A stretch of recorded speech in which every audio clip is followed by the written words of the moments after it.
Donald Trump is now threatening to sue the Pulitzer Prize board over the fact that they gave the Pulitzer Prize to the Washington Post and the New York Times back in 2018 for their coverage of the Russiagate investigation, Russiagate saga, drama, criminal activity, all of that. So Pulitzer said, hey, 2018, you guys did such a good job. Here's your awards. And Trump, via his lawyers this week, sent a letter to that Pulitzer Prize board and said, damn it, if you do not take those awards away from them, we are going to sue you. Okay. You don't have the authority to do that. A Pulitzer Prize is not some kind of government-sanctioned, event. The Pulitzer Board really is a private organization that gives out awards based on whatever the hell they want to do. Technically, the Pulitzer Committee could walk up to me right now and say, hey, that was a really great video you did on Mike Lindell. Boom, here's your award.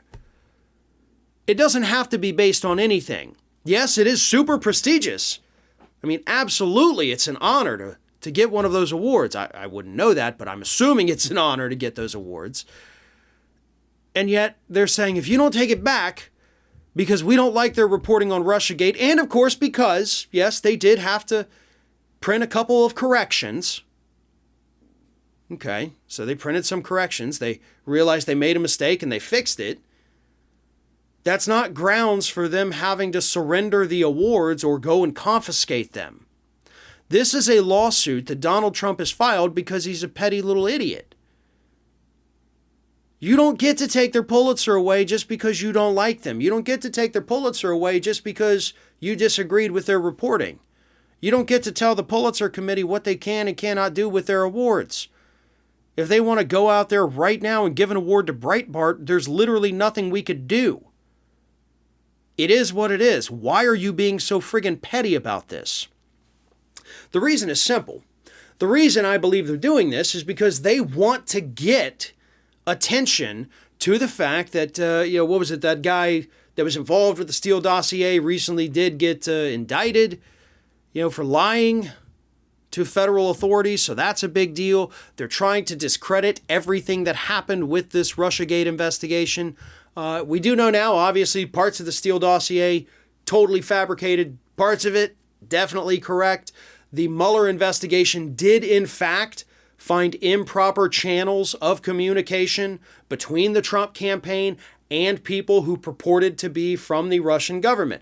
Those are facts. Those are things that did happen. Does it prove that Trump colluded with Russia? No, it does not. They did not make that connection. Notice that I said they didn't say it didn't happen. They didn't make the connection. Always keep that in mind. Not that I'm a Russiagator by any stretch of the imagination, but we have to understand and we have to take off partisan blinders and, all this hatred of Russiagate is stupid or Russiagate is everything. No, it's neither. It's a thing that we really didn't get kind of firm answers on, I believe. But also, how relevant is it right now? We haven't done anything. We haven't passed any laws to prevent anything like that from happening in the future, whether it did or didn't happen with Trump. So what's it matter? We just left the door open for it to happen again, or for another country to come in and do it. But all of that, again, that's a discussion for another day. The point is, Donald Trump is pissy. Donald Trump doesn't like people reporting bad things about him, and he wants to take away their Pulitzer Prizes because they made him sad. Ring of Fire has fresh content 7 days a week, so if you want to be reminded about it, don't forget to subscribe to the channel, hit the little bell to be notified every time a new video goes up.